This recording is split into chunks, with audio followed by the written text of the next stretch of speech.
जय श्री राधे कृष्ण। मित्रों, इस दिव्य यात्रा में आपका स्वागत है। कृष्ण की जो भी भक्त आज इस वाणी को सुन रहे हैं, उनके जीवन में आपकी कृपा बनी रहे और हर कठिनाई दूर हो। तो दोस्तों, आइए बिना देरी किए श्री कृष्ण के अमृत उपदेश की एक अद्भुत यात्रा को शुरू करते हैं। श्री कृष्ण कहते हैं, खुश रहना है तो जिंदगी के फैसले अपनी परिस्थितियों को देख कर ले। दुनिया को देखकर जो फैसले लेते हैं वह दुखी होते हैं।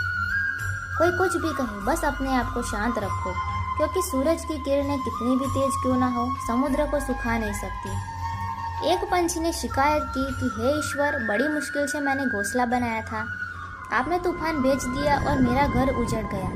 ऊपर से आवाज आई, तेरे घोंसले में सांप आया था तुझे खाने के लिए, इसीलिए तूफान भेजा था ताकि तुम जाग जाओ और उड़ सको और तुम्हारी जान सुरक्षित रहे।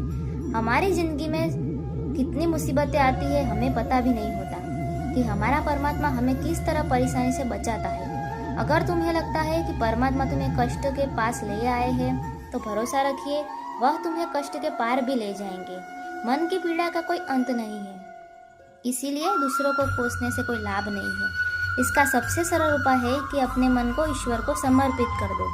ईश्वर के साथ जुड़े रहने से जीवन में खुशियों का, सुकून का, संयम का, सहन शक्ति का, प्रेम का, नई ऊर्जा का, जीवन के सही राह का, संतुष्टि का आरंभ जरूर हो जाता है और हमारा मन पीड़ा से कैसे मुक्त होता है पता भी नहीं चलता।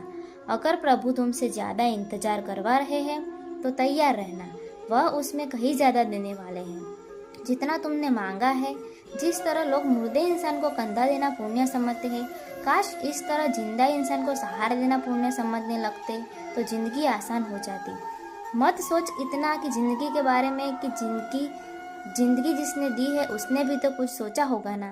आपका बीता हुआ कल भले ही कष्टों से भरा हुआ हो, पर आने वाला कल आपके हाथों में है। मन अंधा होता है, इसके पास अपना कोई ज्ञान नहीं होता। मन कुछ नहीं जानता और ना ही सही मार्गदर्शन करता है। इसीलिए आप अंधे मन की बातें मानकर जरूरी कामों को टालना बंद कीजिए। आप हमेशा अपनी बुद्धि से काम लीजिए, मन से नहीं, क्योंकि अंधा मन हमेशा आपको जरूरी कामों को करने से रोक देता है। जब आप बुद्धि के जरिए जरूरी कामों को करना शुरू कर देंगे तो धीरे धीरे आपका मन आपका मित्र बन चलता है, लेकिन अभी आपका मन आपका दुश्मन बना हुआ है, जो आपको दिन भर दिन बर्बाद कर रहा है। मुंह पर सच बोलने और गुस्सा कर लेने वाले लोग उन लोगों से करोड़ों गुना ज़्यादा बेहतर हो जाते हैं जो आपके सामने कुछ और पीठ पीछे कुछ और है। किसी का दर्द समझने के लिए इंसान के अंदर का इंसान होना जरूरी है। कौवा कोयल की आवाज़ को दबा सकता है, मगर खुद की आवाज़ मधुर नहीं बना सकता।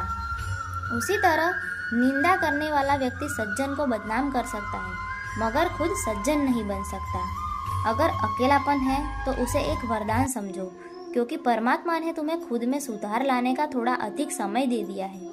अकेले रहने का आनंद लेना सीखे, क्योंकि कोई भी हमेशा के लिए आपके साथ नहीं रहेगा। वक्त की एक आदत बहुत अच्छी है, जैसा भी हो गुजर जाता है। कामयाब इंसान खुश रहे ना रहे, खुश रहने वाला इंसान कामयाब जरूर हो जाता है। जब सुखी हो तो भगवान को मत भूलना, और जब दुखी हो तो भगवान पर विश्वास रखना। लोग रंग बदलते हैं, मुरली वाला वक्त बदल देता है। मनुष्य का जीवन केवल उसके कर्म पर चलता है। जैसे कर्म होते हैं वैसे ही उसका जीवन होता है। जो किया है वह अवश्य सामने आएगा, क्योंकि कर्म किसी के सगे नहीं होते। जिंदगी बहुत हसीन है, कभी हंसाती है तो कभी रुलाती है, लेकिन जो जिंदगी की भीड़ में खुश रहता है, जिंदगी उसके आगे सिर झुकाती है। खोकर पाने का मजा ही कुछ और है, रोकर हंसने का मजा ही कुछ और है। हारना तो जिंदगी का हिस्सा होता है, लेकिन हारने के बाद जीतने का मजा ही कुछ और है। अच्छा बनने के लिए किसी की नकल करने की जरूरत नहीं, खुद इतना अच्छा बनो कि लोग आपकी नकल करने लगे।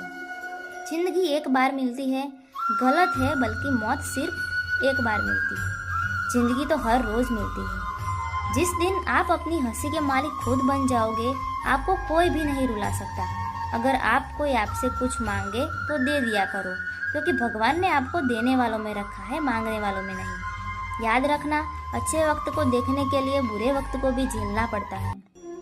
सेवा सबकी करो, लेकिन आशा किसी से मत रखो, क्योंकि सेवा का असली मूल्य भगवान ही देता है।